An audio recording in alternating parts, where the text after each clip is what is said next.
Agora é só a introdução. Beleza? Nesse vídeo eu vou te mostrar como é o processo de construção desse símbolo aqui, dando um foco principal no que é otimização de processos no Illustrator. Ao invés de você pegar o processo, fazer ele uma vez, fazer duas, três, quatro, cinco, seis, a gente faz uma vez e replica isso de alguma forma, para poder poupar tempo ou até mesmo poupar esforço. Se você perceber aqui, a gente vai trabalhar com as grids normalmente, e eu vou te mostrar duas formas de a gente conseguir trabalhar com as grids. E as guides são bem simples, feitas por retângulos e circunferências com arredondamento. Bom, então o primeiro passo vai ser a gente fazer as grids desse trabalho. Eu venho aqui com a minha ferramenta Rectangle Tool. Eu vou te mostrar duas formas da gente fazer grids com o Illustrator. Eu vou dar um clique e definir um tamanho para cada módulo da minha grid. O módulo representa cada quadradinho que faz essa grid. Então, vou colocar aqui 70 por 70 e vou arrastar para o lado. Eu quero um módulo de 8 colunas com 9 linhas.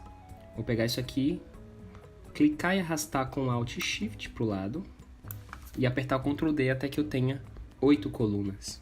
2, 3, 4, 5, 6, 7, 8. Vou selecionar toda essa linha, arrastar com Alt Shift para baixo e apertar Ctrl D até que eu tenha 9 linhas. 2, 3, 4, 5, 6, 7, 8, 9. Seleciono tudo, Ctrl G e alinho a tela. Essa é uma das formas de eu trabalhar com grids no Illustrator, só que a segunda, deixa eu apagar isso aqui, e vou criar com a ferramenta Rectangle Tool um retângulo tamanho 560 por 630. Se você perceber, é uma multiplicação, porque se eu quero 8 colunas e eu coloquei 70, 8 vezes 70, 560, e 9 vezes 70, 630. Apertei aqui, eu vou centralizar a tela e veio na minha ferramenta aqui na Object, Path, Slip into Grid. Aqui eu consigo definir a quantidade de linhas e a quantidade de colunas. Por exemplo, eu quero 9 linhas e 8 colunas. Se você perceber aqui aparece o height e o width dela 70 por 70, então dá na mesma coisa. Os dois métodos são muito válidos. Clique em OK. O resultado é esse, né? Eu vou deixar as grids separadas aqui, nome grids. Vou criar outra layer em cima, chamar de guides. Vou fazer a separação entre elas por meio da largura, da espessura do meu stroke. Posso colocar aqui 3 ou até mais. Vou colocar 3 de teste. Então vamos lá. Ainda com a ferramenta Rectangle Tool, que aparentemente vai ser nossa ferramenta principal para a criação desse símbolo, eu venho a partir desse aqui e vou criar esse retângulo. Dá para entender a diferença? Vou colocar aqui 5 então. Agora está bem diferente. E vou fazendo onde eu sei que existem esses retângulos.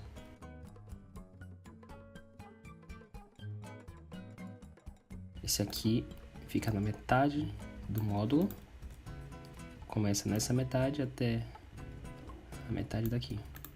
Perceba que se eu rotacionar aqui, vou copiar e arrastar para o canto de cá, ela tem a mesma altura, só não tem a mesma largura mesmo. E aqui vem a parte interessante, que é a parte dos arredondamentos, que eu vou te mostrar como é que a gente pode otimizar os processos no Illustrator para não ter que ficar repetindo sempre a mesma coisa. Então vamos lá, eu tenho uma circunferência que é o tamanho de um módulo, ou seja, tamanho 70 por 70, ou eu posso fazer ela do tamanho do quadrado. Dessa forma eu posso clicar e definir que ela seja 70 por 70. Vai existir uma aqui, 1, 2, meio. Ela vai estar na metade do segundo módulo, a base dela no caso. E a outra aqui, ó. Vai estar no mesmo eixo horizontal que ela, só que no centro desse T.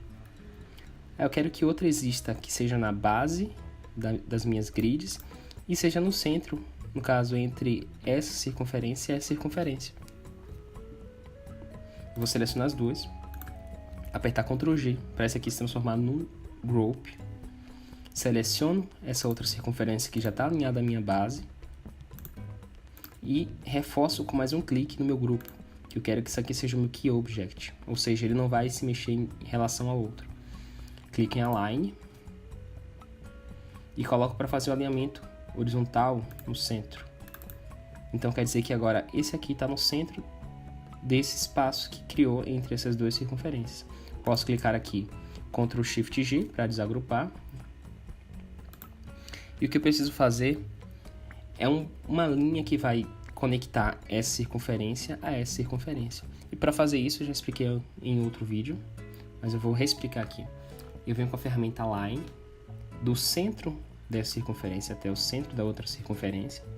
Já que elas têm os mesmos tamanhos, o processo é esse. Se fossem tamanhos diferentes, o processo seria diferente também. Eu vou rotacionar com a ferramenta Rotate 90 graus até que fique perpendicular a essa linha e vou copiar ela. Uma vai ficar aqui no centro dessa e outra vai ficar no centro da outra. Seleciono as duas, reforço o clique na circunferência, que vai ser o meu Key Object, alinho ao centro, tanto o vertical como o horizontal. Aqui é a mesma coisa. Essa linha ela vai me descobrir dois pontos de tangência, que no caso é esse aqui e esse aqui, nas duas circunferências. Então, se eu clicar aqui com a Pen Tool, daqui até aqui, é exatamente o ponto perfeito de tangência entre essa circunferência e essa circunferência. Se eu der um zoom aqui e aumentar ela ao máximo, apertar Ctrl Y para mudar o modo para o Outline, eu vejo que é o ponto perfeito que ela vai tangenciar a circunferência sem que invada ou sem que haja sobra. Vou botar o tamanho normal e fazer do outro lado. Daqui e aqui. Posso excluir isso aqui, que me ajudou a encontrar os pontos de tangência. E ao invés de repetir o processo do outro lado, o que eu posso fazer? Selecionar essas duas retas e usar a ferramenta Reflect Tool, que é o atalho O.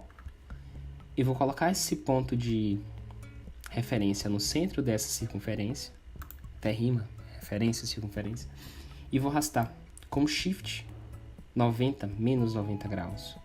E aperto Alt, pressionado também para poder copiar.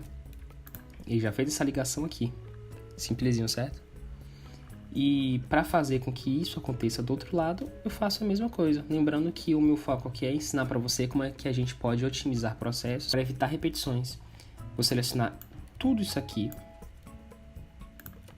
Venho com a ferramenta Reflect Tool e vou clicar aqui, ó, nesse Center.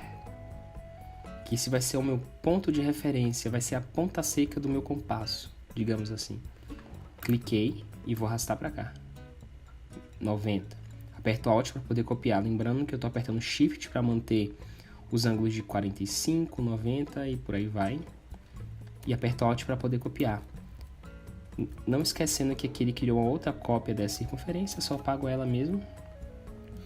E para finalizar esse símbolo, a gente precisa de arredondamentos, que vai acontecer uma aqui, outra aqui, aqui e aqui. Mas não é qualquer arredondamento de qualquer tamanho do corner em pixels.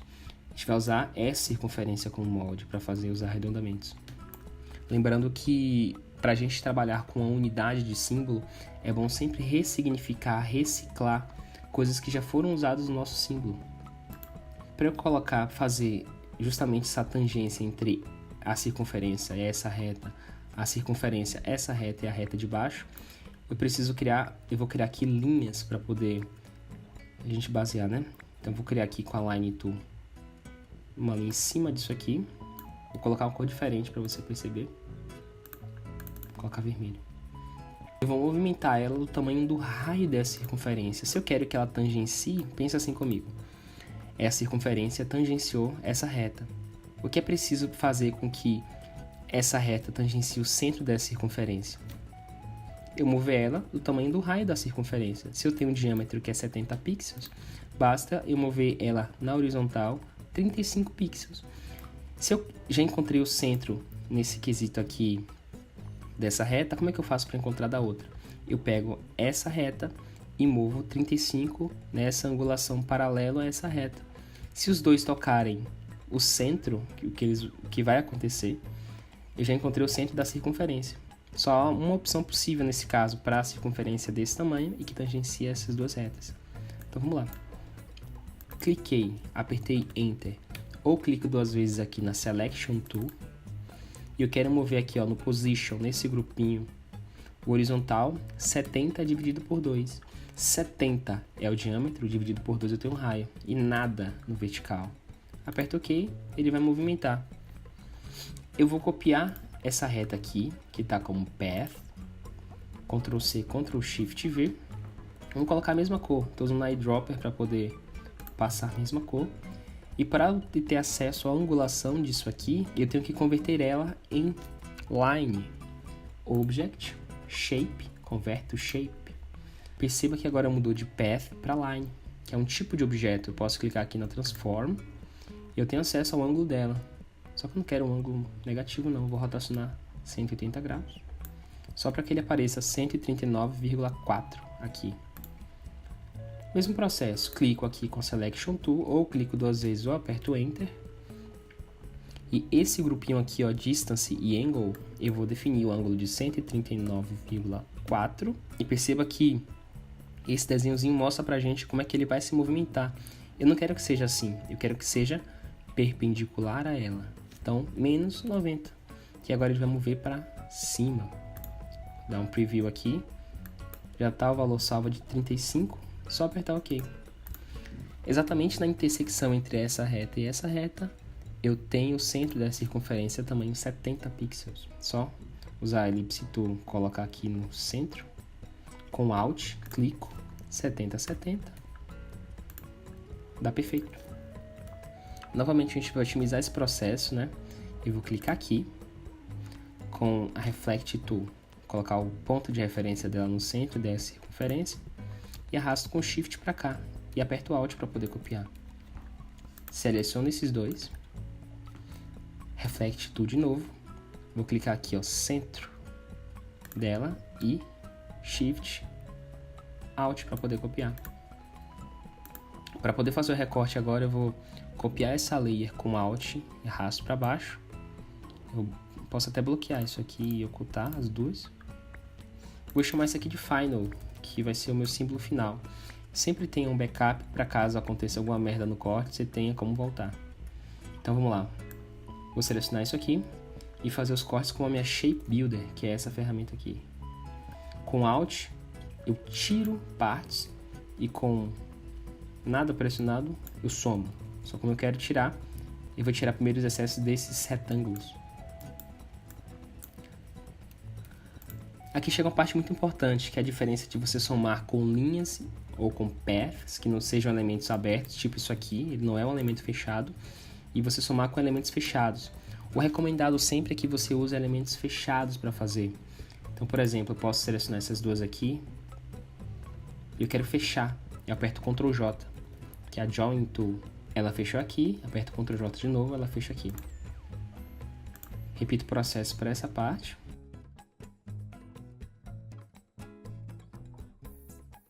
Volto ao meu recorte, seleciono tudo aqui, só que ao invés de tirar a circunferência assim, porque não existe nenhuma forma aqui, ó, entre ela e esse espaço, esse buraquinho, deixa eu apertar Ctrl Y, não existe nenhuma forma entre ela e esse espaço aqui, ó. Se eu quero arredondamento aqui, não existe nenhuma forma. Quando eu faço o Alt com a Shape Builder aqui, ela só faz excluir a forma mesmo, e é isso que eu quero. O que eu vou fazer então? Eu vou apertar Alt e clicar na linha, que assim ela exclui a linha e mantém esse arredondamento. Faço esse processo para todos que tem aqui.